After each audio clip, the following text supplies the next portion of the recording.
sudah hadir kortinya? Adi Putra, Dok. Adi Putra sudah hadir? Mohon Ya, Bu, maaf. hadir, Bu. Hadir ya? Kalau Iya, kelas Bu. D, Claudia ya? Kelas D. Iya, Dok, benar. Ya, oke. Jadi total kelas B dan D itu berapa orang ya? Untuk Ini kelas sudah. B 42, Bu. Kelas D 42, kelas B Bu. Untuk kelas D sekitar 37, Dok.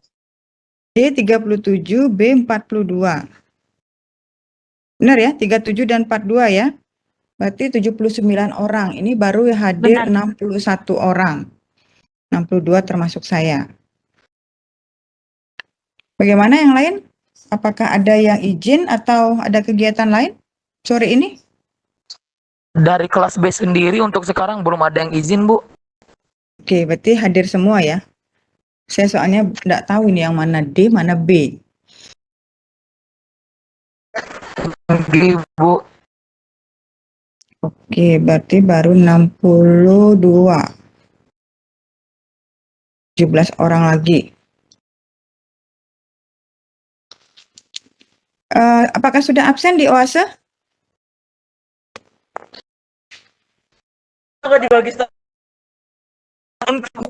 Enggak, Bu, nanti, Bu, setelah perkuliahan, Bu. Oke.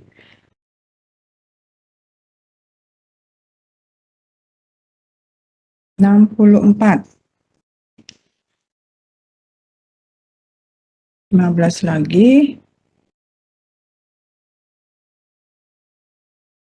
Sebelum kita mulai kuliah, saya minta untuk membuka kamera ya, on cam untuk saya saya foto untuk didokumentasi. Silahkan dibuka kameranya dulu sebelum mulai kuliah. Karena cuaca juga tidak begitu bersahabat, takutnya nanti koneksinya tiba-tiba putus. Tolong dibuka dulu kameranya.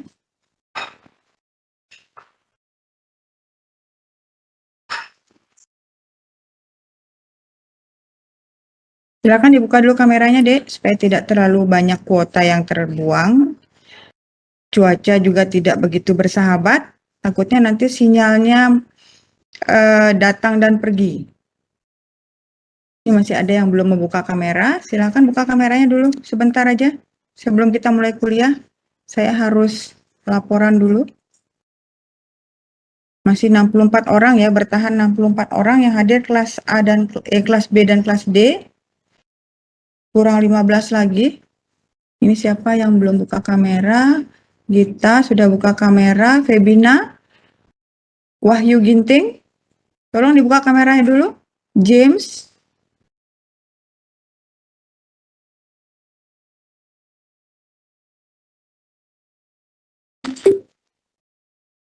oke, saya ke kelas berikut, berikutnya masih ada yang belum buka kamera. Audrey, Anna Angelica, Cornelius, Gita Anggreni, Tiara Kusuma, tolong dibuka kameranya sebentar aja, Dek.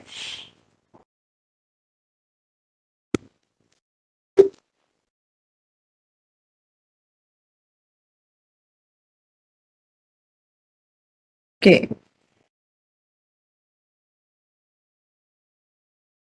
Selanjutnya, oke. 67. 68. Oke, kita mulai saja ya, supaya tidak terlalu lama ya. Ya. Bentar ya.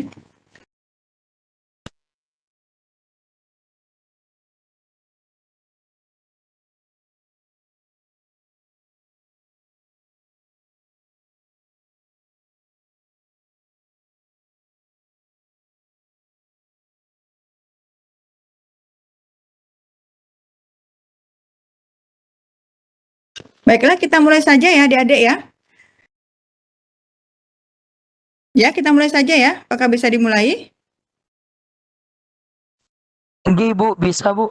Oke, kalau suara saya tidak terdengar, tolong di ini ya, tolong diinterupsi karena di sini juga agak tidak begitu bagus cuacanya ya. Tolong nanti di Rains Hub untuk menginfokan kepada saya kalau suara saya tidak begitu jelas. Oke. Baiklah, hari ini kita akan membahas tentang otot wajah ya, kepala dan leher. Mungkin kemarin sudah ada yang belajar sedikit tentang bagian-bagian kepala dan leher untuk otot-ototnya.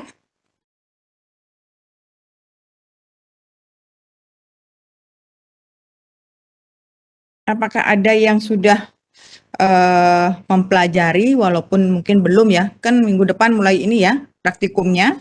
Kemarin pengenalan atau mungkin kemarin sudah mulai belajar tentang otot-otot yang ada di wajah dan leher.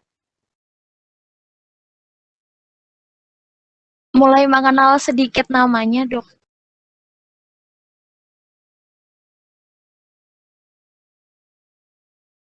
Baru mengenal ya, mengenal istilah mungkin ya, istilah-istilah dari otot. Benar, Ya? Dok. Iya.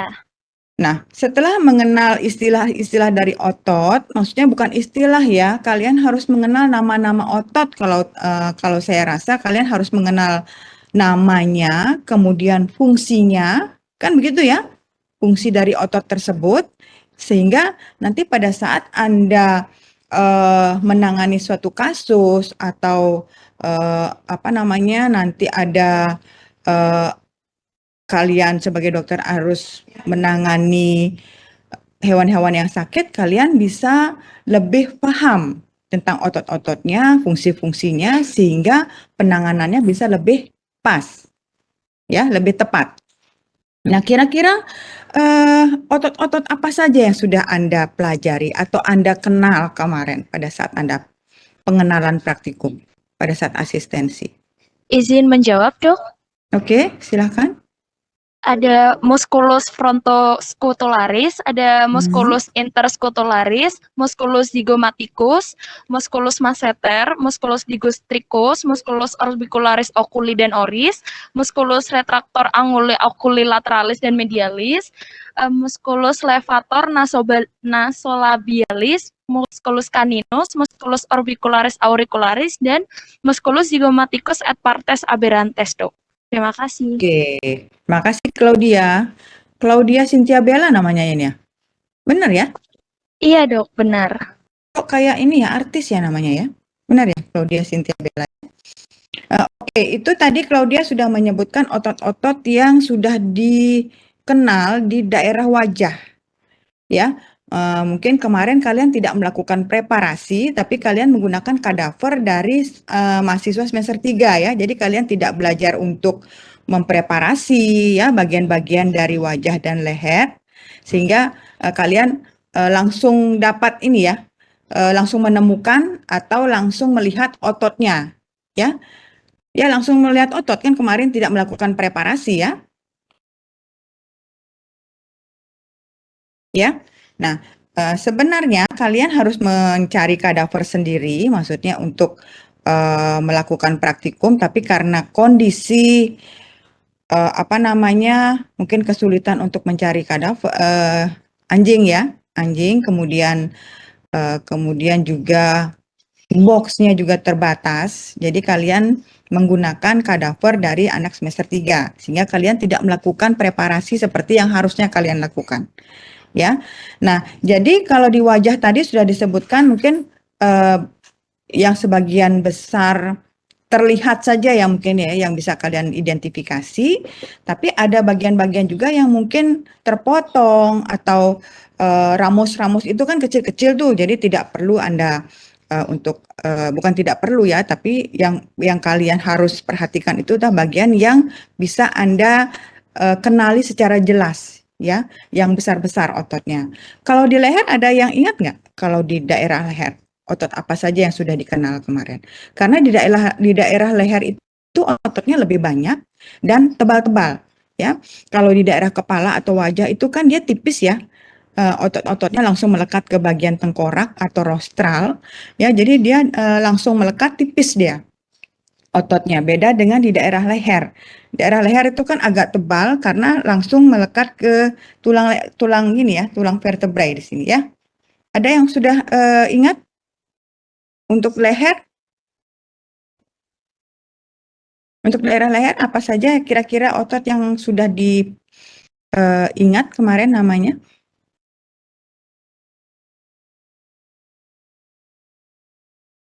Tadi Claudia sudah menyebutkan yang di daerah wajah atau daerah kepala. Kalau daerah leher ada yang masih ingat apa saja yang sudah dipelajari atau dikenalkan kemarin? Untuk yang leher itu yang musculus rectus capitis dorsalis major bukan, Dok? Ya, yang itu bagian profundus di dalam dia itu. Kalau yang di bagian superficial ada yang masih diingat, eh, maksudnya seperti pita kan? Ada yang melintas seperti pita bentuknya di atas. Kemarin ada yang menemukan rhomboideus capitis. Rhomboideus capitis, kemudian ada splenius, ada yang menemukan? Mungkin belum ya, karena kalian kemarin sebenarnya masih asistensi, jadi pengenalan saja. Mungkin minggu depan kalian seharusnya sudah mulai praktikum sehingga otot-otot yang ada di kepala atau wajah dan leher itu sebaiknya Anda pelajari dulu dari sekarang. Ya, kalian kan sudah punya atlas dan sekarang di materi saya juga sudah saya masukkan juga atlas kepala dan leher, sehingga nanti bisa dibaca-baca dulu ya sebelum praktikum minggu depan. Ya, kalau di leher itu ototnya gede-gede, tebal-tebal, sehingga lebih mudah untuk dipelajari. Ya, oke. Saya akan share screen dulu ya untuk materi hari ini.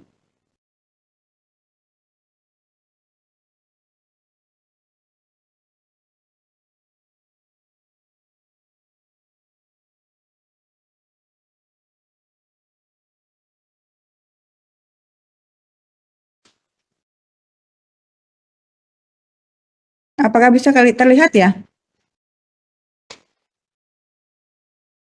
Sudah bisa terlihat, Dok. Sudah ya. Oke. Nah, sekarang ini materi untuk sore ini adalah kepala dan leher. Ya, kepala dan leher. Mungkin tadi udah beberapa yang disebutkan. Mungkin banyak ya, banyak yang harus kalian baca di daerah ini. Nah, sekarang otot kepala ini sebenarnya terbagi lagi menjadi 4.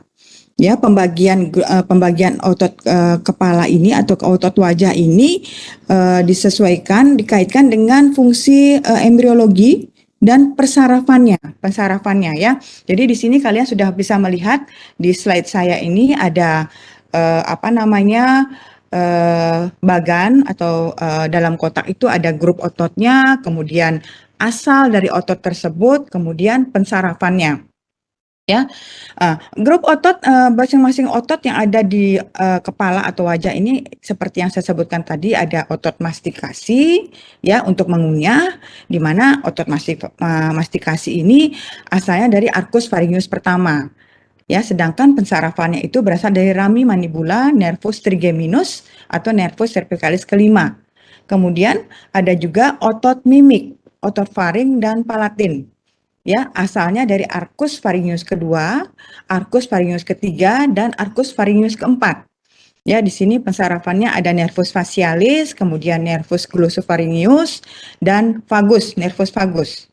Ya, kemudian grup yang ketiga adalah otot laring dan otot bola mata luar, di mana asalnya ini berasal dari arcus pharyngeus ke-6 dari somit priotic atau hipotetik, di mana pensarafannya ini adalah nervus vagus, kemudian nervus oculomotorius, kemudian ada nervus trochlearis dan nervus abducens. Dan yang keempat adalah grup otot lingualis, yaitu yang berasal dari somit postotic atau hipotetik. Di sini pensarapannya adalah nervus hypoglossus.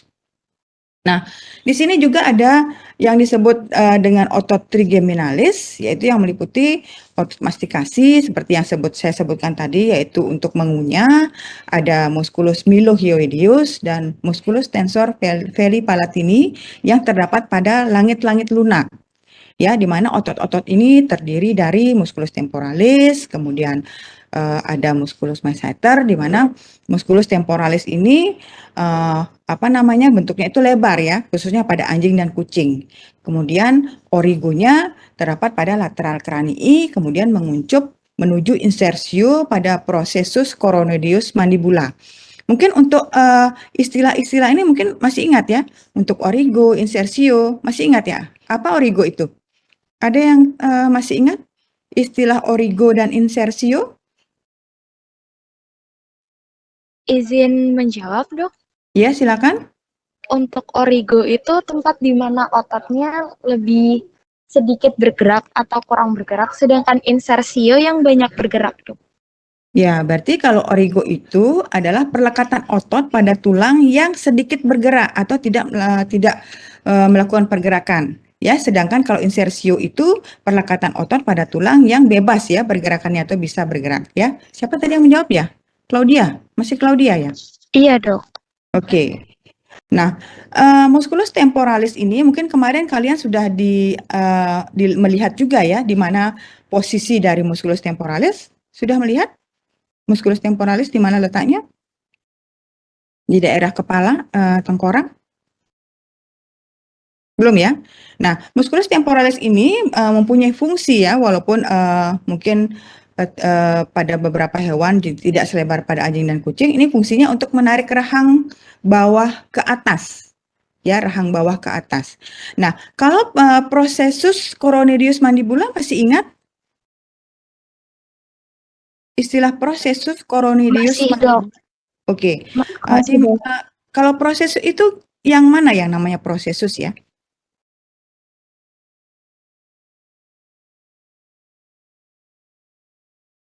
Kemarin keluar nggak pada saat ujian tulang? Prosesnya kalau tidak salah penajaman ya, Dok.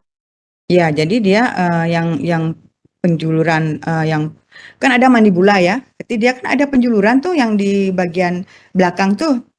Ya, masih ingat? Masih ingat ya? Masih ingat, Dok. Oke, dia jelas sekali kalau proses coronoideus mandibula. Jadi dia insersio dari temporalis ya. Nah, kemudian yang kedua itu adalah setelah musculus temporalis adalah ada musculus masseter. Nah, musculus masseter ini menempati bagian lateral dari mandibula. Mungkin kalau mandibula semua sudah ingat ya untuk os mandibulanya. Ya, ini juga masseter ini juga mempunyai origo dan mempunyai insersio. Nah, origonya ini di daerah maxillaris dan pada arcus zygomaticus. Mungkin sambil mengingat-ingat osteologinya ya. Kemudian insersionya juga pada mandibula, tapi bagian belakang dari mandibula. Fungsi secara umum itu adalah menarik rahang bawah ke atas, ya ke bagian sisi yang aktif. Kemudian ada juga musculus pterygoideus. Ya, otot ini terletak di sisi medial dari mandibula, kemudian dia juga punya origo, yaitu di daerah pterygopalatin menuju ke medial mandibula. Fungsinya mengangkat rahang bawah dan menarik ke dalam dengan sedikit gerakan ke depan secara bersamaan. Nah, kemudian yang keempat adalah musculus digastricus. Ya, fungsi utama dari musculus digastricus ini adalah untuk membuka mulut. Ya, mungkin nanti pada saat Anda menghadapi kadaver bisa dilihat satu persatu dari otot ini. Ya, sehingga lebih jelas. Kalau kalian mungkin kalau teori masih menghayal ya, masih membayangkan mana sih nama otot ini, mana namanya musculus digastricus, mana musculus masseter, mana musculus temporalis. Nanti pada saat Anda sudah menghadapi kadaver dengan dibantu oleh atlas, baru kalian akan lebih jelas tentang penunjukan otot-otot tersebut. Ya, sehingga pada saat praktikum itu harus Anda menyertakan atlas. Ya, semua sudah punya atlas ya. Atlas untuk anjingnya, bukan dari kuda atau sapi. Untuk anjing sudah punya ya? Sudah punya atlas untuk yang anjing? Miologinya? Belum? Masih belum ada, Dok. Coba nanti minta ada semester 3 mungkin ya, mereka punya soft copy-nya. Tolong nanti diminta, ada kenal kakak semester 3?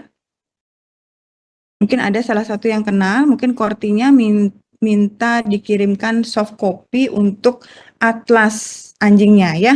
Saya sudah berikan dulu, udah ada, mereka sudah punya. Sehingga nanti kalian tinggal buka soft copy, kalau menggunakan kuda atau sapi mungkin agak berbeda ya untuk di anjing, karena kalian menghadapi kadaver menggunakan anjing. Oke, nanti mungkin salah satu Kortinya bisa menghubungi kakak tingkatnya ya. Kakak kelasnya minta soft copy atau nanti saya memintakan sehingga nanti saya berikan ke masing-masing kortinya. Oke. Nah, sekarang Baik, kita Dok. mengarah ke kelompok otot fasialis. Fasialis, namanya fasialis pasti daerah wajah ya. Nah, otot-otot ini ada juga otot kulit ya, karena kalian kemarin tidak mempreparir, kalian langsung menemukan otot, jadi kalian tidak melihat bagian-bagian apa saja yang harus kalian preparir pada saat Anda akan menemukan otot tersebut. Ya, pertama kalian pasti menemukan kulit, kemudian di bawah kulit ada dari bagian superficial dari kulit, dia bentuknya seperti lembaran juga. Kemudian ya, otot kulit, otot cutaneus namanya, ini juga menutupi daerah wajah dan leher. Ya, kemudian ada juga otot-otot yang berhubungan dengan aparatus hyoideus. Nah, otot utama yang pada bibir dan pipi tadi sudah beberapa disebutkan oleh Claudia ya. Tadi ada musculus orbicularis oris, kemudian ada zygomaticus, kemudian ada buccinatorius, kemudian ada musculus caninus. Mungkin ini tidak terlalu sulit ya. Kalau orbicularis oris, namanya orbicularis oris itu dia mengelilingi cavum oris. Cavum oris itu apa ya? Bingung tuh. Cavum oris apa? Rongga mulut, Dok. Ya, berarti dia mengelilingi di sekitar mulut ya. Namanya orbicularis. Kalau oculi? Orbicularis oculi? Kalau oculi dia di mana mengelilingi? Daerah mata, Dok. Daerah mata. Jadi sudah ini ya, sudah mulai mengenal istilah-istilah yang akan Anda temukan di daerah wajah ya. Nah, ini sudah saya tampilkan juga untuk orbicularis oris itu dia mengelilingi cavum oris, rongga mulut. Ya, melekat pada kulit. Kemudian otot ini menutupi mulut dengan kemudian dia bisa dikerutkan, mengerutkan bibir ya untuk otot ini. Kemudian otot yang kedua adalah otot zygomaticus. Ya, otot zygomaticus ini dia tipis sekali ya, bentuknya seperti pita dia. Kalau kemarin di kadaver masih ada, mungkin itu bagus sekali zygomaticus itu dia tipis terbentang di atas pipi ya zygomaticus ya. Kemudian origonya pada fascia yang menutupi daerah masseter, kemudian ada origonya, kemudian ada insersio juga, kemudian fungsinya meretraksi dan sedikit mengangkat sudut mulut. Ya. Kemudian ada juga musculus buccinatorius. Buccinatorius itu menempati ruang antara tepian rahang atas dan rahang bawah. Ya, ada yang menemukan kemarin buccinatorius? Belum ya? Nah, kemudian yang keempat juga ada musculus caninus. Ya, masing-masing otot ini juga mempunyai origo dan mempunyai fungsi yang berbeda-beda. Pasti mempunyai fungsi dari masing-masing otot ini. Tolong nanti fungsi-fungsi dari otot-otot ini diingat dan dipelajari ya, sehingga lebih mudah untuk memahami untuk ototnya. Oh, ini fungsinya untuk melebarkan lubang hidung. Kemudian ini mungkin fungsinya untuk menutup mulut, kemudian fungsinya untuk menarik mulut ke bagian lateral, kemudian mengangkat sudut mulut, mungkin seperti itu ya. Diingat-ingat fungsi dari masing-masing otot tersebut. Nah, kemudian yang kelima ada musculus levator nasolabialis. Ya, dia juga mempunyai origo dan insersio, yaitu pada punggung hidung dan pada sebagian alai nostril. Ya, nostril itu tahu? Nostril itu yang mana? Hidung. Nostril yang mana? Hidung. Hidung yang mana nama nostril? Lubang hidung, Dok. Ya, jadi di sana ada lubang hidung ya. Kemudian eh, fungsinya untuk mendilatasi nostril, ya, mendilatasi nostril, kemudian mengangkat dan meretraksi dari bibir atas. Ya, kemudian ada juga musculus levator labii superior. Ya, ini fungsinya mengangkat bagian medial bibir ke atas, bagian atas bibir. Ya, origo insersonya juga ada untuk levator labii superior. Ya, origonya itu pada permukaan lateral wajah. Nanti juga dipahami apa istilah-istilah dorsorostral itu harus tahu Anda ya. Kalau dorsorostral itu kira-kira dia berjalan bagaimana? Kemana dia arahnya dorsorostral?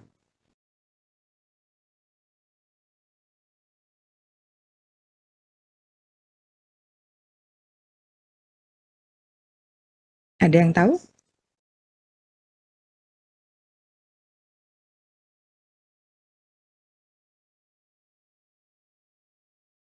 Rostral itu apa ya kira-kira kalau rostral?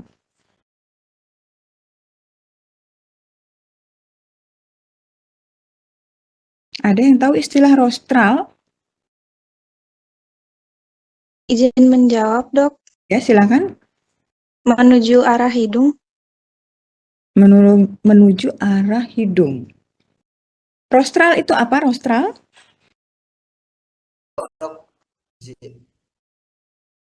Masuk ke dalam dari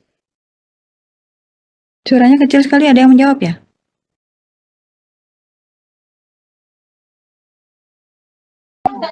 Izin menjawab, Ya, silakan.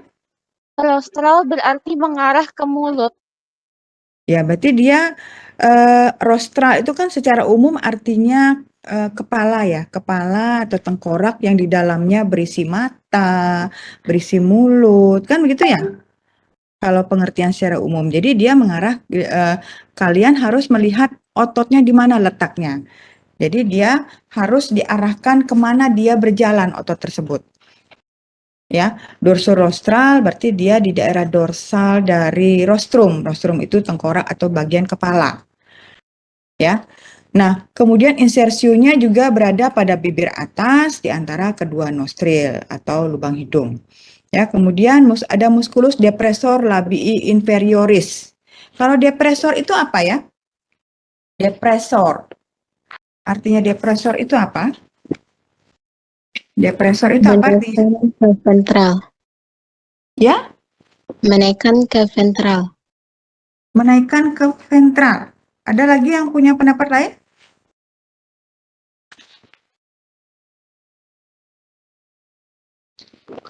Depressor. Kemarin kalau tidak salah sudah diberikan oleh Dr. Swati. Depressor, istilah-istilah seperti itu. Otot untuk menurunkan tubuh ke bawah. Menurunkan tubuh ke bawah, artinya dia diapakan tuh? Depres. Depres. Berarti dia menekan ya, menekan dia artinya menekan. Ya, menekan. Otot ini fungsinya menekan. Tadi siapa yang menjawab menekan apa? Ke bawah itu? Mengarah tubuh ke bawah gitu. Berarti dia melakukan penekanan di sana ya, depres, menekan. Ya, artinya. Kemudian ada juga otot-otot kelopak mata. Mungkin kemarin sudah ketemu ya, orbicularis oculi. Kalau tadi kan di mulut orbicularis oris. Kalau di mata dia namanya orbicularis oculi. Ada tadi si Claudia menyebutkan ada menyebutkan ya tadi levator anguli oculi medialis. Ada ya? Ada, Dok. Ada ya, berarti itu ada salah satu sudah disebutkan tadi. Kemudian selain levator anguli oculi medialis, tadi apalagi yang disebutkan oleh Claudia? Retraktor anguli oculi Lateralis, Dok. lateralis, oke. Dan ada juga musculus malaris ya. Nah, malaris ketemu kemarin? Enggak ya?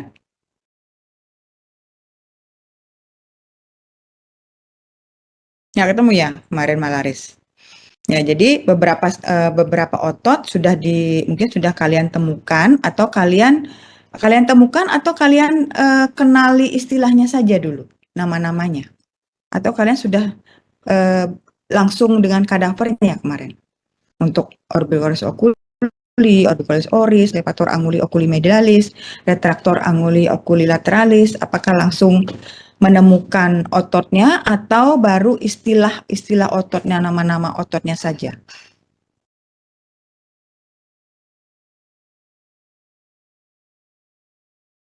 Baru pengenalan saja mungkin ya? Iya dok, baru pengenalan aja deh kemarin. Pengenalan nama saja ya, belum mengarah ke ototnya ya. Oke, setelah mata, kalau di kepala atau di wajah itu pasti ada juga telinga ya. Selain wajah juga ada telinga ya. Nah, otot-otot telinga luar ini juga banyak ya, tapi perannya kecil ya, tidak seperti otot-otot wajah yang lain ya. Nah, tapi kalau misalnya terjadi apa namanya, nah kalau kemarin sempat diberikan istilah paratido auricularis, itu ada istilahnya. Nah, ini paratido auricularis ini paling gampang Anda temukan nanti karena dia berjalan di bawah telinga dan menutupi kelenjar parotis. Dia bentuknya seperti telinga kemudian menutupi kelenjar parotis, panjang dia ke bawah ya, seperti pita. Itu sangat khas. Ya, mungkin kemarin ada yang kepotong pada saat preparir, nanti kalau di kadaver yang satu tidak ketemu, coba lihat di kadaver yang lain. Ya kan ada 4 kadaver, sehingga kalian bisa menemukan otot paratido auricularis yang merupakan satu otot penting yang berada di di kaudal telinga. Ya. Nah, otot-otot di telinga ini juga dapat digunakan untuk mengetahui kejadian lesio daripada saraf. Ya, pada kejadian paralisis atau layu otot telinga, biasanya kejadian ini diakibatkan karena adanya kerusakan pada nervi atau nervus facialis. Ya, jadi otot telinga ini bisa dijadikan suatu indikator kerusakan nervi facialis dengan melihat adanya lesio daripada saraf ya. Mungkin nanti pada saat Anda mempelajari tentang penyakit bisa Anda perdalam untuk istilah-istilah paralisis yang seperti itu. Nah, kemudian otot leher, seperti yang saya sebutkan tadi, otot leher itu lumayan banyak ya, tapi dia tebal-tebal ototnya sehingga lebih gampang untuk dipelajari. Nah, pada saat preparasi karena dia banyak di sini ototnya, kalian lihat seratnya. Mungkin karena kalian tidak mempreparir otot, jadi kalian mungkin membedakan otot yang satu dengan otot yang lain itu kalian lihat seratnya ya. Ya, walaupun dia letaknya berdampingan, tapi kalau seratnya dia berbeda, dia akan mempunyai nama yang berbeda antara otot yang satu dengan otot yang lain. Ya. Nah, otot-otot di bagian leher ini bisa Anda temukan yaitu cutaneus coli. Ya, cutaneus coli, kemudian ada namanya sternocephalicus, brachiocephalicus, ya. Ini juga ototnya berdampingan ini. Yang cleidobrachialis, cleidocephalitus berdampingan, dia tebal. Itu kalau tidak tidak teliti itu Anda anggap sebagai satu otot. Itu merupakan 2 otot yang beda nama. Ya. Kemudian di sternocephalicus juga ada sulcus ya, ada sulcus jugularis. Sulcus itu kalian mungkin masih ingat ya, sulcus itu suatu legokan ya seperti parit gitu ya istilahnya. Nah, di sana di sulcus itu berjalan vena jugularis externa. Mungkin sudah ketemu ya, kemarin sudah dapat melihat vena jugularis externa ya. Ada yang sudah melihat adanya vena jugularis externa? Sudah bisa mengidentifikasi vena jugularis externa di daerah leher?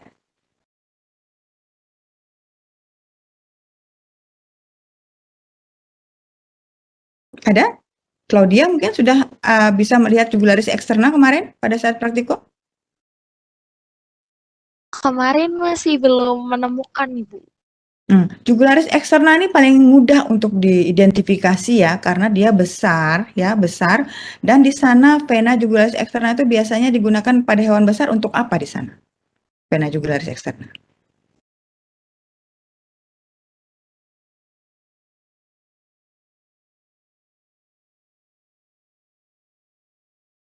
Biasanya untuk apa kalau di vena jugularis eksterna? Ada yang tahu?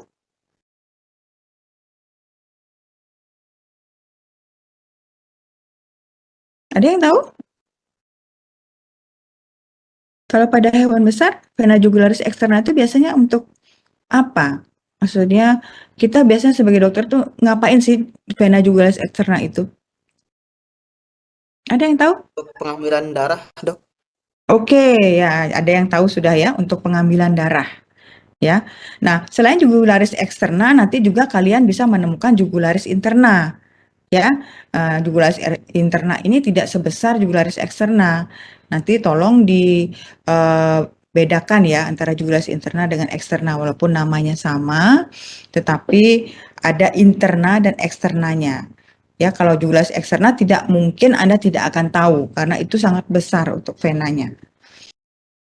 Nah, karena walaupun kalian baru mempelajari otot, paling tidak kalian nanti pada saat Anda membuka daerah leher dan kepala, pastinya di sana terbentang ini ya, pembuluh darah ya, ada pembuluh darah, ada saraf, ada vena, ada nervus, ya.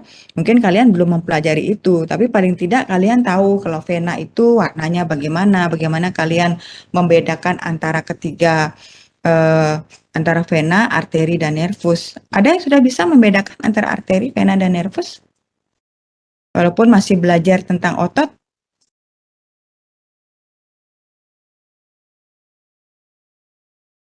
Belum bisa ya? Mungkin nanti pada saat Anda semester 2, Anda sudah mempelajari angiologi, tidak ada yang tidak tahu bagaimana membedakan antara nervus, vena, dan arteri ya. Harus tahu itu. Ya. Nah, sekarang karena kalian masih otot tidak apa-apa, belum bisa membedakan ketiga pembuluh darah itu. Nah, masing-masing otot di leher ini juga mempunyai fungsi ya, mempunyai fungsi. Jadi itu tolong nanti dipelajari fungsi dari otot, kemudian dia berjalan dari mana, sehingga nanti pada saat Anda mengidentifikasi ototnya di kadaver, tidak akan tidak akan suaranya gaung ya. Ada yang pakai 2 device ya?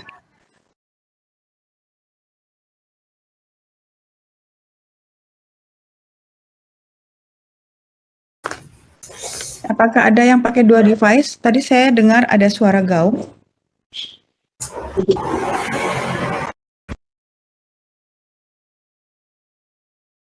Halo?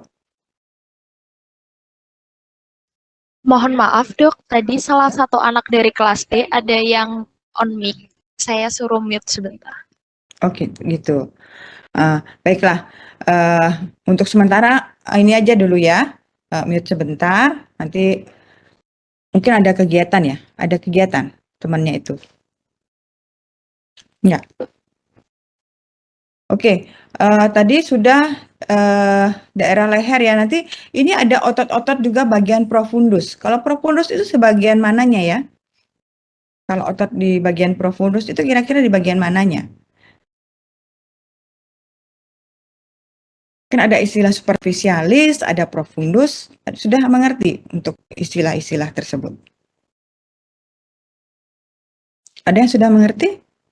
Bagian yang lebih dalam, Dok. Iya, oke. Bagian yang lebih dalam ya. Kalau superficial dia di bawah kulit langsung ya. Di bawah kulit, kemudian dia ada kalian preparir, ada bagian superficial, kemudian dia bagian atas. Paling pertama ketemu setelah kulit dipreparasi. Ya, kalau di bagian profundus ini dia bagian yang lebih dalam. Di sini ada musculus sternohyoideus, sternothyroideus, dia bentuknya berupa pita tipis ya. Origonya sama dari kedua otot ini, yaitu pada manubrium sterni dan berinsersio pada basihoid. Nah, kemudian ada otot leher di bagian lateral dan dorsal. Mungkin tadi ada cutaneus coli atau platisma. Ini lebar ya untuk ototnya ini. Kemudian ada musculus trapezius ya. Trapezius namanya musculus trapezius, bentuknya pasti betul seperti trapesius ya. Nah, kemudian ada musculus omotransversarius dan musculus brachiocephalicus. Ya, mungkin ini pada saat Anda menghadapi kadaver baru bisa dijelaskan ini otot-ototnya ini, ya. Nah, kemudian ada juga rhomboideus, ada splenius, ya. Ini ototnya tebal-tebal ya, splenius. Nanti di atas ada serratus ventral juga. Nah, serratus ventral ini bentuknya seperti kipas ya. Nanti pada saat Anda membuka bagian leher itu yang nyambung ke kaki depan, itu ada bentuk-bentuk seperti kipas. Ya, ini namanya serratus ventral. Ya. Nah, nanti bisa dikenali dari bentuk-bentuknya, dari arah-arah serabutnya, sehingga tidak akan lupa untuk nama-nama ototnya. Nah, ini juga ada selain otot-otot dorsal, lateral, kemudian profundus, ada juga otot-otot hipaksial yang terletak di daerah leher. Ya, mungkin ini ada beberapa, ada longus coli ya, longus coli ini kecil sih, tapi tebal ya di daerah dorsal. Kemudian ada rectus capitis ventralis, kemudian ada longus capitis ya, ada longus coli, ada longus capitis, ada rectus capitis lateralis, kemudian ada musculus calenus ya. Ini beberapa otot yang mungkin bisa lebih gampang Anda jumpai atau Anda temukan di daerah leher ya. Kemudian selain hipaksial, kemudian ada otot epaksial ya. Otot epaksial itu otot-otot yang posisinya itu ada di atas processus transversus columna vertebralis. Ya, fungsinya itu untuk mengekstensio tubuh atau columna vertebralis. Nah, istilah-istilah untuk ekstensio, abduksio itu tolong dipelajari ya untuk istilah-istilah tersebut sehingga siapa tahu nanti pada saat ujian akan dikeluarkan ya fungsinya ekstensio itu apa ya supaya mengerti bukan tidak hanya bisa menyebutkan tetapi bisa mengerti apa artinya. Ya, nah otot epaksial ini terdiri lagi atau disusun lagi oleh 3 batang paralel, yaitu ada batang lateral dari otot epaksial, di mana batang lateral ini tersusun atas musculus iliocostalis, ya, kemudian ada batang tengah atau di bagian medial atau bagian medius, ya, tersusun oleh musculus longissimus. Mungkin tadi siapa namanya? Claudia juga sudah menyebutkan ya beberapa istilah-istilah ini, nama-nama ototnya. Kemudian setelah batang medius yang tersusun atas longissimus, ada juga batang medial. Batang medial ini tersusun oleh berapa ini ya? 7 otot. Ya, ada spinalis thoracis et cervicis. Kemudian ada musculus spinalis capitis, semispinalis capitis, ada rectus capitis dorsalis major, rectus capitis dorsalis minor, obliquus capitis cranial, obliquus capitis caudal, dan musculus multifidus. Mungkin ini dia agak ke dalam ya ototnya ya, dalam sekali. Jadi ada yang mungkin menemukan, ada juga yang tidak menemukan mungkin otot ini. Tapi kalau dipreparir lebih dalam lagi dengan hati-hati, dengan teliti, pasti otot-otot ini akan ditemukan juga.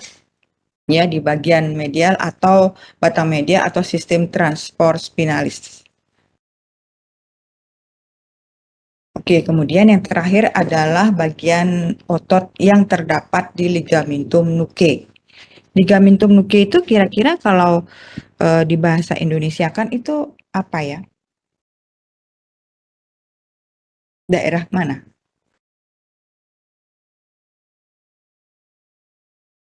Ada yang tahu? Masih ingat school atau tengkorak? Osteologi?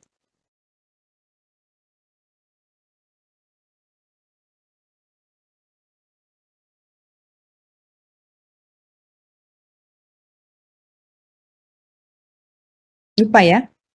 Ya, coba nanti dilihat istilah-istilah ligamentum nuchae itu apa ya, sehingga tidak akan lupa untuk istilah-istilah yang sudah kalian dapatkan di semester 1 osteologi ya.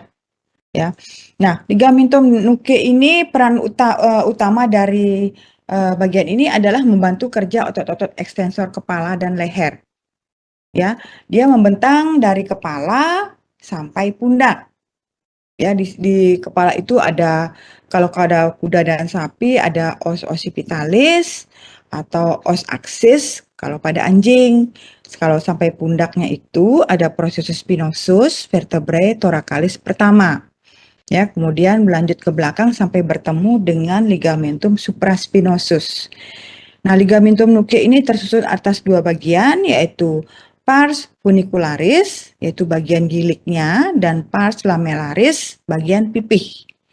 Ya, kalau di bagian funicularisnya, ligamentum nuchae ini melekat pada protubrantia occipitalis externa. Mungkin diingat-ingat lagi osteologinya ya, di bagian skull atau tengkoraknya, yang mana namanya protubrantia occipitalis externa. Kemudian kalau pada anjing itu pada processus spinosus os axis. Ya, ini juga pars funicularis ini berinsersi juga pada processus spinosus, ya, processus spinosus vertebrae thoracalis pertama. Nah, tolong juga diingat-ingat os vertebrae-nya, ya, supaya ada bayangan nanti pada saat Anda mencari ototnya, oh ini insersinya pada processus spinosus vertebrae thoracalis pertama, berarti ini merupakan pars funicularis dari ligamentum nuchae. Ya, dengan melihat origo insersio, kalian bisa mengidentifikasi otot yang akan kalian cari. Ya, nanti pada saat semester 3 mata kuliah anatomi topografi juga ini sangat membantu pada saat Anda akan menemukan suatu regio atau suatu daerah dari otot-otot atau pembuluh darah atau tulang yang akan Anda tangani pada saat ada kasus. Ya. Nah, yang terakhir adalah ada selain pars funicularis tadi ada pars lamellaris. Pars lamellaris ini tersusun juga atas dua lamina, ya, atas dua lamina yang dipisahkan oleh selapis jaringan rongga. Oke, mungkin ini ya yang bisa saya perlihatkan. Ini yang saya tadi sebutkan atlas yang untuk anjing. Ya, ada yang sudah punya ini? Kalau Anda punya ini, berarti Anda lebih gampang untuk menamai otot-ototnya. Ya, memang mungkin nama-namanya sama dengan yang atlas. Yang Anda punya itu kuda ya, kuda dan kambing ya. Yang dari IPB. Yang dari IPB itu kambing, Dok. Kambing ya. Nah, karena saya sarankan kalian minta soft copy dari kakak kelas. Kenapa? Karena kalian menghadapi itu kadavernya anjing. Ya, walaupun nama-namanya sama, tapi mungkin posisinya juga ada perbedaan antara kambing dengan anjing. Ya, tolong nanti kortinya ya, korti atau siapapun yang punya akses ke kakak kelas semester 3.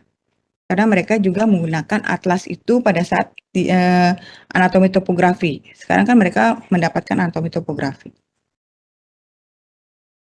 Oke. Nah, ini kan gambarnya sudah jelas ya, tadi otot-otot yang saya jelaskan tadi, yang namanya orbicularis oculi, berarti dia melingkari daerah mata kan? Ya. Nah, ini otot ini kan seratnya sudah beda ya, antara orbicularis oculi, kemudian dengan frontus scutularis, ya, dengan levator anguli oculi medialis, dengan zygomaticus, ini kan sudah beda ya. Ini zygomaticus jauh ya dia, sudah jauh. Ini yang ini masih dengan retraktor, ini kan dekat dia nih, tapi retraktor dia arahnya kan menarik dia ya. Jadi di sini ini orbicularis oculi, kalau orbicularis oris otomatis dia melingkari daerah mulut ya, bibir sini ya, oris. Nah, di antara orbicularis oris ini ada ketemu nggak kemarin ada bulatan-bulatan yang tempat keluar kumis itu? Dapat lihat kemarin? Ini namanya folliculi pilorum sinusorum ya. Besok kalau melihat menemukan ini tolong diingat-ingat namanya ya. Kemudian ini platisma ini dia biasanya kalau tidak telaten ini dia akan lengket di kulitnya ya pada saat Anda mempreparir. ya. Nah, ini hati-hati pada saat mempreparir. Kemudian tadi yang disebutkan oleh si Claudia, ini ada interscutularis, ada frontoscutularis ya. Ini tolong diingat-ingat lagi namanya. Nah, ini yang tadi yang saya sebutkan paratidoauricularis ya. Paratidoauricularis ini seperti pita dia. Dari telinga itu dia arahnya sudah beda. Ya, arahnya beda sekali dengan otot-otot di depan maupun di belakangnya. Ya, dia berjalan di atas ini glandula parotis. Ya, nanti Anda sisir di bawah telinga ini. Kalau di satu kadaver tidak ada, mungkin kepotong, mungkin kalian bisa lihat di kadaver yang lain. Ya, paratidoauricularis. Dia bentuknya seperti pita menurun dari telinga. Oke. Ya, kemudian yang garis kuning, biru, merah ini kalian belum pelajari. Nanti di semester 2 untuk pembuluh darah angiologi itu baru kalian akan pelajari. Ya. Nah, kalau di leher juga ada beberapa otot tadi yang sudah saya sebutkan. Mungkin pada saat kemarin kakak kelas Anda mempreparasi, ini mungkin bisa saja ini masih lengket di kulitnya ya, cleidocervicalisnya, atau dia sudah bisa mempreparasi sehingga bisa diidentifikasi untuk cleidocervicalis. Kemudian ada sterno-occipital. Ini setelah dibuka ini bagian kleido dan sterno ini barulah akan kalian lihat ada banyak di bawahnya seperti ini. Nah, ini dia. Setelah kleido dan sterno dibuka ini, mungkin kemarin dipotong di sebelah sini di area cleidocervicalis yang di bagian bawah ya. Ini akan dikuakkan ke atas sehingga menemukan otot-otot ini. Ya, ini namanya rhomboideus capitis, dia bentuknya seperti pita juga memanjang ya. Memanjang ini tipis ototnya. Kemudian ada yang ada namanya rhomboideus capitis, ada rhomboideus cervixis. Dia namanya sama, dia capitis dan cervixisnya bedanya di sini. Kalau capitis dia bentuknya seperti pita, memanjang. Kalau cervixis dia bentuknya seperti kalau disebut segitiga kali ya. Segitiga, arahnya serabutnya sudah berbeda. Ya. Nah, kalau otot tebal di bawah rhomboideus capitis ini splenius, ini paling gampang untuk dicari atau diidentifikasi ya. Kalau sudah ketemu rhomboideus capitis, di bawahnya pasti splenius. Nah, ini yang saya sebutkan tadi, ini ada otot cleidomastoideus. Ini hampir mirip ya. Ya, stenomastoideus dengan cleidomastoideus. Ya, dia sama-sama mastoideus, hanya sterno dan kleido. Nah, ini mungkin nanti pada saat Anda mengidentifikasi, kalau belum dipisahkan oleh kakak kelas Anda, tolong diidentifikasi, dipisah, karena ini dua otot yang berbeda ini. Ya. Kemudian ini yang saya tadi sebutkan ada serratus yang bentuknya seperti kipas, nih ya, betul-betul seperti kipas bentuknya, serratus ventral ini. Ya. Kemudian ini mungkin yang tadi disebutkan rectus capitis dorsalis major, yang itu tuh masih di bawah lagi, di bawah otot ini lagi ya. Jadi Anda buka ini yang di rhomboideus di splenius ini, baru bisa menemukan yang lebih dalam lagi. Nah, ini yang tadi saya sebutkan rectus capitis dorsalis major, kemudian ada obliquus capitis cranial, kemudian ada obliquus capitis caudal, rectus capitis lateral, ada musculus digastricus. Kemungkinan kemarin kakak kelas Anda belum sampai ke sini ya untuk mempreparasinya. Kemungkinan mereka kalau sudah ya bagus. Jadi mereka sudah dapat mengidentifikasi apa yang sudah dijelaskan di teorinya. Sudah bisa mengidentifikasi otot-otot yang saya berikan tadi. Tapi kalau belum, nanti bisa dipreparasi pada saat praktikum besok. Ya. Nah, paling tidak kalian bisa menemukan lapis. Nah, lapis pertama yang ini ya, lapis pertama, kemudian setelah platisma ini dibuka, ya, platisma dibuka, baru nah, ini yang malaris ini kadang-kadang ini jarang sekali ditemukan oleh mahasiswa. Ya, malaris ini dia bentuknya seperti serat-serat apa ya? Dia berbeda dari serat-serat otot-otot di sekitarnya. Ya, malaris ini. Nah, setelah platisma dibuka, paling tidak kalian bisa menemukan lapis kedua. Lapis kedua, ya, lapis kedua dari wajah, kemudian setelah cleidocervicalis dan sternooccipitalis ini dibuka, kalian bisa mengidentifikasi otot ini. Kalau bisa sampai di sini saja sudah tidak apa-apa, sudah bagus. Ya. Mudah-mudahan bisa sampai otot yang paling dalam ini, yang rectus RCDM, RCL ya. Mudah-mudahan bisa ketemu sampai lapis dalam ini, paling dalam. Oke. Saya stop sharing dulu. Bagaimana? Untuk otot wajah dan leher mungkin sudah ada bayangan ya untuk praktikum minggu depan. Kira-kira ada bayangan untuk praktikum minggu depan? Nanti untuk atlasnya, ya oke. Karena tadi udah banyak yang jawab ya pada saat saya tanya, ada beberapa yang sudah interaksinya sudah bagus, paling tidak dia sudah mengingat apa yang didapat kemarin walaupun baru pengenalan istilah, ya pengenalan istilah. Jadi besok pada saat praktikum paling tidak kalian sudah tahu nama-namanya, kemudian disesuaikan dengan otot-otot yang ada di kadaver. Oke, nanti saya akan share di Oase untuk materinya dan atlasnya yang tadi ya, tapi setidaknya kalian minta soft copy atlas khusus untuk anjing. Ya, karena itu dari kepala, leher, kaki depan, kaki belakang, torak abdomen itu semua ada di sana. Oke?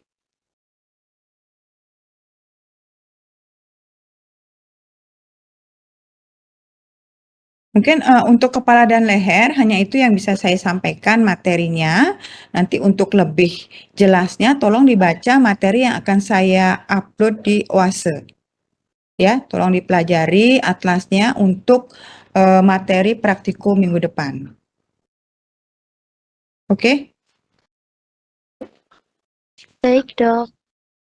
Baiklah, saya akhiri pertemuan kita sore ini. Selamat sore, salam sehat, dan sampai ketemu minggu depan pada saat praktikum.